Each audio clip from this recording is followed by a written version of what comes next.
Hi, and welcome back. Before he died, King Mosiah took steps to put his affairs in order, and he made some changes that put the Nephite nation on an entirely new course. And Mosiah was only 63 when he died, so maybe he had some sort of premonition of his death.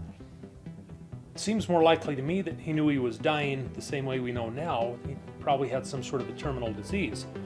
But let's walk through what he does.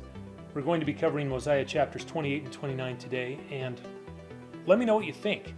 Also, if you haven't subscribed to the channel yet, I would be glad if you did.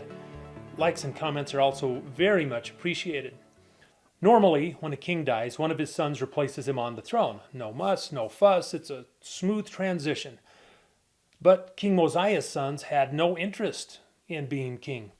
Instead, they were traveling throughout the land, seeking to fix the damage that they had done, along with Alma the Younger, which we talked about in the last video.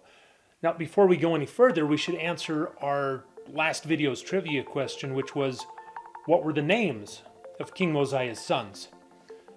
The answer to this is given in chapter 27, which we skipped right over last time. It's when the narrator is talking about the group who accompanied Alma the Younger as he went about teaching the people. Here's verse 34. And 4 of them were the sons of Mosiah, and their names were Ammon, and Aaron, and Omner, and Himni. These were the names of the sons of Mosiah. It's interesting that he lists Ammon before Aaron, because Aaron is the one who, as we'll see in chapter 29, is expected to be the next king. But those are the names of Mosiah's sons, Ammon, Aaron, Omner, and Himni, and they play a big role in the first half of the book of Alma. Mosiah 27 ended with Mosiah's newly converted sons preaching with Alma to the people of Zarahemla. Afterward, they, and a few others, went to King Mosiah and asked if they could go to the land of Nephi and preach the gospel to the Lamanites. Their reasoning was that if the Lamanites could hear the gospel, it might cure them of their hatred for the Nephites, and there would be continual peace in the land. And also, they wanted the Lamanites to have an opportunity to repent of their sins and be saved, just as they had been saved. Here's verse 3. Now they were desirous that salvation should be declared to every creature, for they could not bear that any human soul should perish. Yea, even the very thoughts that any soul should endure endless torment did cause them to quake and tremble. Mosiah's sons pled with him for several days. Eventually they wore him down. And King Mosiah prayed to the Lord. Would sending his sons to preach to the Lamanites be a good idea, or would it end in disaster? He received an answer. And the Lord said unto Mosiah, Let them go up, for many shall believe on their words, and they shall have eternal life, and I will deliver thy sons out of the hands of the Lamanites. So King Mosiah gave his approval, and his sons departed towards the land of Nephi. Mormon, the narrator, promises that he will eventually tell us about their mission. And he does so beginning in Alma chapter 17. But for now the narrative stays with the king. With his sons preaching the gospel to the Lamanites, Mosiah had no successor to replace him on the throne. Mosiah was not an old man. He was only 62 years old, but he would live for one more year and die at 63. Mormon does not tell us why he wanted to resolve the issue of finding a successor so quickly. Normally, if you were a 62-year-old king, you'd figure you'd have a few years to sort things out. But somehow Mosiah knew that he didn't have much time. As I said above, if life then was like life now, the way you know you're going to die soon is if you have a terminal illness. Maybe he did. So after his sons departed to the land of Nephi, Mosiah immediately began putting his affairs in order. Not only was Mosiah the king, but he was the record keeper. He had been entrusted with several sacred records. So his first step in preparing for death was to take the records which he had been keeping and deliver them to Alma the Younger, along with the, quote, interpreters, which allowed Mosiah and other seers to translate languages. He instructed Alma to keep a record of the people, as he had done since the days of Nephi, and to hand this history down to another when the time came. This collection of records given to Alma by Mosiah contained the original brass plates, which Nephi took from Laban in Jerusalem. It also included the plates of Nephi, both large and small. In other words, he gave him both the secular and the spiritual records of the people. It's interesting to me that Mosiah was willing to give these records to Alma. seemingly without any reservations whatsoever. Based on the available timeline, it was only 1 to 8 years earlier that Alma was actively seeking to destroy the church. Why did King Mosiah have such confidence in him now? Honestly, he seemed to have more trust in Alma than he did in his own sons. In chapter 29, he takes precautionary measures in case his sons return to their wicked ways. What made him so confident that Alma's conversion had been genuine and permanent? I don't have an answer, but it makes me wonder. We might also wonder why Alma didn't join the sons of Mosiah on the mission to the Lamanites. And I won't go into it in detail today, but the date stamps in the Book of Mormon indicate that Alma already had kids.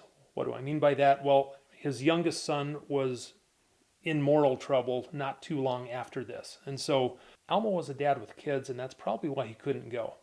In addition to the records we talked about a second ago, Mosiah also gave Alma his translation of the 24 gold plates that Limhi's people found while they were searching for the city of Zarahemla. Mosiah translated these plates to satisfy the curiosity of his people. They were, quote, desirous beyond measure to know concerning those people who had been destroyed. He translated them using the interpreters mentioned above. But what are these interpreters? Mormon, the narrator, explains in verse 13, and now he translated them by means of those 2 stones which were fastened into the 2 rims of a bow. Now these things were prepared from the beginning and were handed down from generation to generation for the purpose of interpreting languages. And they have been kept and preserved by the hand of the Lord, that he should discover to every creature who should possess the land the iniquities and abominations of his people. And whosoever has these things is called seer, after the manner of old times. When Moroni first told Joseph Smith about the golden plates buried in nearby Cumorah, he told Joseph, quote, that there were 2 stones in silver bows, and these stones, fastened to a breastplate, constituted what is called the Urim and Thummim, deposited with the plates. And the possession and use of these stones were what constituted seers in ancient or former times, and that God had prepared them for the purpose of translating the book. We can only speculate whether the interpreters used by Joseph were the same as those used by Mosiah, and while we're speculating, we acknowledge our modern prophets and apostles as, quote, prophets, seers, and revelators. If possessing these stones constituted being a seer in ancient times, do the modern brethren have something similar? Do they have something that allows a prophet to, quote, discover the iniquities and abominations of his people? After translating the record, Mosiah shared it with his people. It summarized the history of a group from when they left the old world at the time of the Tower of Babel until their eventual destruction in the Americas. Mosiah's subjects were happy that the mystery had finally been solved, but they mourned the destruction of the fallen civilization. Mormon promised to share their story with us later, and we'll read it when we reach the Book of Ether. Okay, now we move into Mosiah 29. I said a minute ago, it seems that Mosiah seemed to be managing a terminal health condition.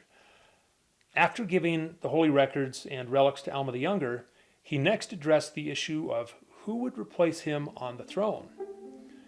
He asked his people who they would like to be their king. They responded that they wanted Mosiah's son Aaron to be their king, but unfortunately Aaron was away teaching the gospel to the Lamanites in the land of Nephi. So, quote, the king could not confer the kingdom upon him. Concern for a successor is evidence that Mosiah knew his death was imminent. Otherwise, he might simply have waited for Aaron to return. But even if time had permitted Mosiah to wait for Aaron to come back, Aaron flat out refused to succeed his father on the throne. Quote, neither were any of the sons of Mosiah willing to take upon them the kingdom. Refusing to be king might seem a little crazy. People usually aspire to be king. We have expressions like king for a day. So why didn't Mosiah's sons want to be king? Well, for starters, they wanted to preach the gospel to the Lamanites. Also, Mosiah didn't do much of a job of showcasing or selling the benefits of being a king. For King Mosiah, or his father King Benjamin before him, there was none of the wine, women, and song that King Noah had, along with the crew of priests telling him how great he was. Instead, Mosiah and Benjamin had to plow their own fields, grow their own food, and also try to serve the people and resolve all their problems, and also to be accountable before God for anything their people did. In any case, since he didn't have a successor, Mosiah restructured the entire Nephite government. He wrote an epistle to his subjects announcing the change. The tone of his letter reads more like a stream of consciousness than it does a legal document, as though he were still working out the details in his mind while he was writing the letter, but perhaps this was just his style of writing. He started his letter by discussing why he didn't want someone to take Aaron's place on the throne. This was Aaron, quote, "to whom the kingdom doth rightly belong." Replacing Aaron on the throne might result in chaos and conflict. He explained in verse 7, "And now if there should be another appointed in his stead, behold, I fear there would rise contentions among you. And who knoweth but what my son to whom the king doth belong should turn to be angry and draw away a part of this people after him, which would cause wars and contentions among you, which would be the cause of shedding much blood and perverting the ways of the Lord, yea, and destroy the souls of many people." Although that was just a hypothetical situation, it was realistic, and Mosiah acknowledged this, saying, "Now let us be wise and look forward to these things and do that which will make for the peace of this people." Mosiah then proposed a solution.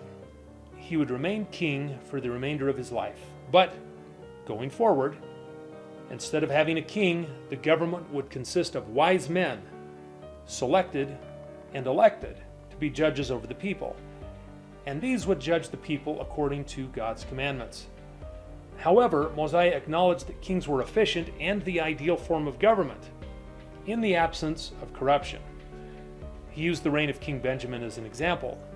Therefore, if it were possible that you could have just men to be your kings, who would establish the laws of God and judge this people according to the commandments, yea, if you could have men for your kings who would do even as my father Benjamin did for this people, I say unto you, if this could always be the case, then it would be expedient that ye should always have kings to rule over you. But there was no guarantee that kings would always be just, and he presented the disastrous reign of King Noah as an example. Verse 18, "Yea, remember King Noah, his wickedness and his abominations, and also the wickedness and abominations of his people.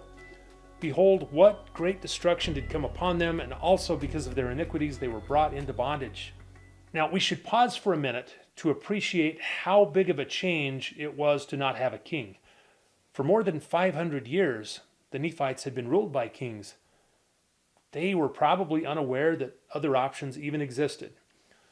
When Alma's group broke away from King Noah, they didn't have a king, but they were small enough that they didn't need an official government. So what kind of system should take the place of having a king?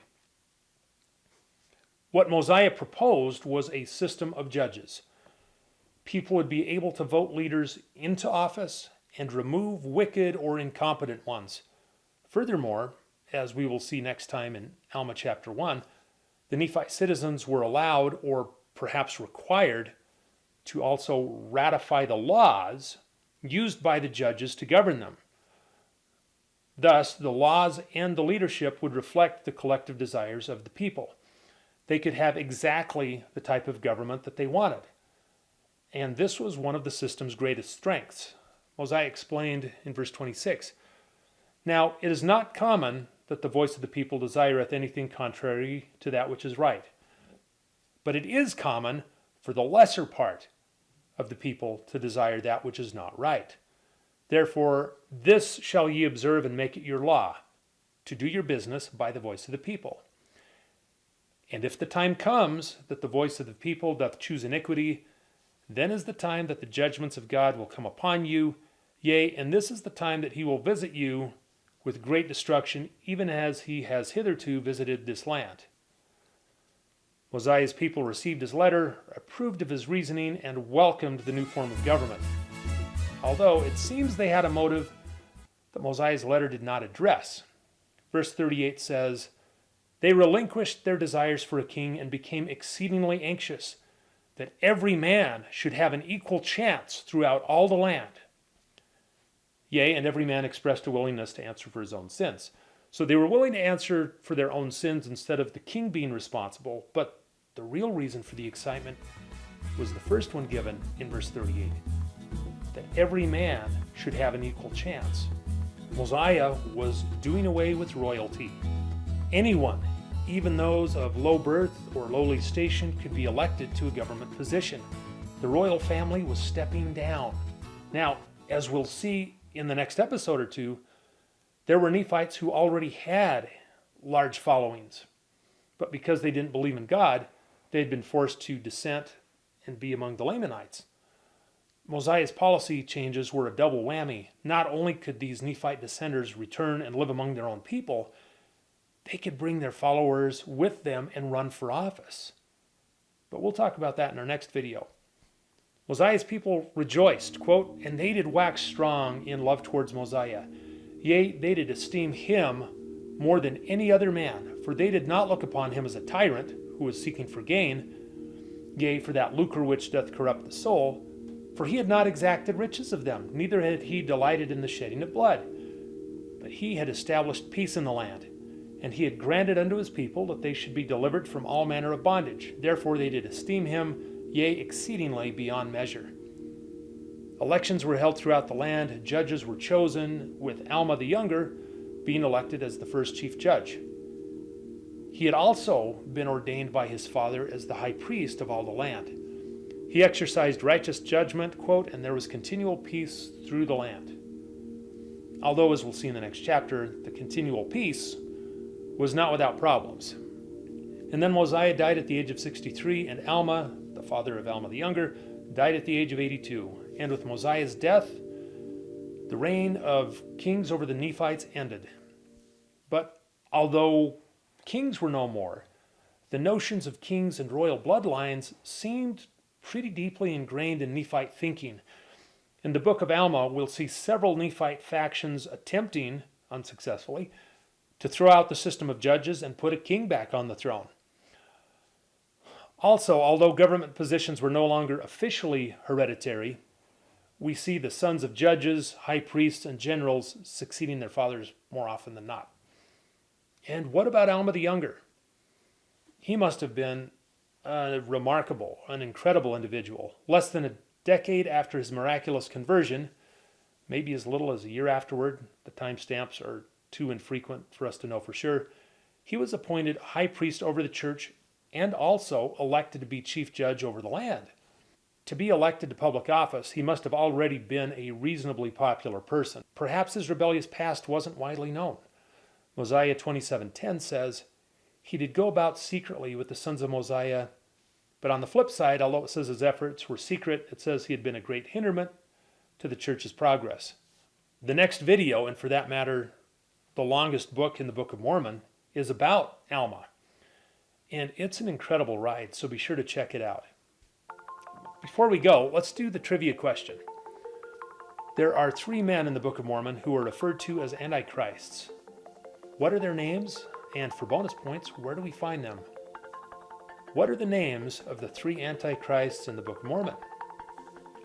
And we will see you next time.